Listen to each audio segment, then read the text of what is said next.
Hello, welcome back to the channel. Today we're diving straight into how to create a Project Management Office or PMO in Zoho Project. Let's get started.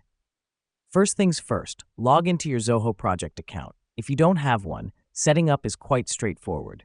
You need an account to set up your PMO. This step is crucial because it gives you access to Zoho Project's robust management tools. Once you're in, navigate to the Projects tab on the left. Now click the plus New button at the top right. This is where you'll create your PMO.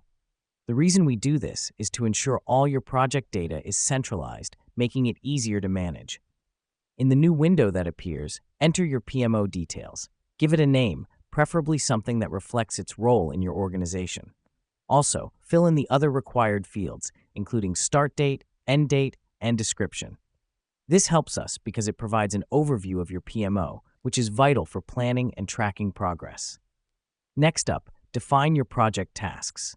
Click on the Tasks tab, then Add Task. Here, list all the tasks your PMO will handle. Don't forget to assign each task to a team member and set deadlines.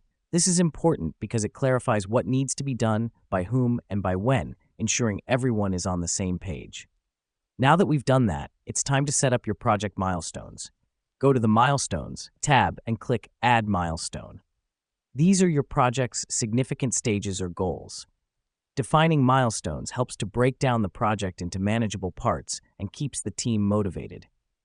The last step is setting up your PMO's communication channels. Click on the Forums tab and create a new forum for your team. This allows for easier collaboration, feedback, and problem solving, ensuring your PMO runs smoothly. And there you have it. You've just set up your project management office in Zoho Project. Remember, a well-structured PMO is essential in steering your projects towards success.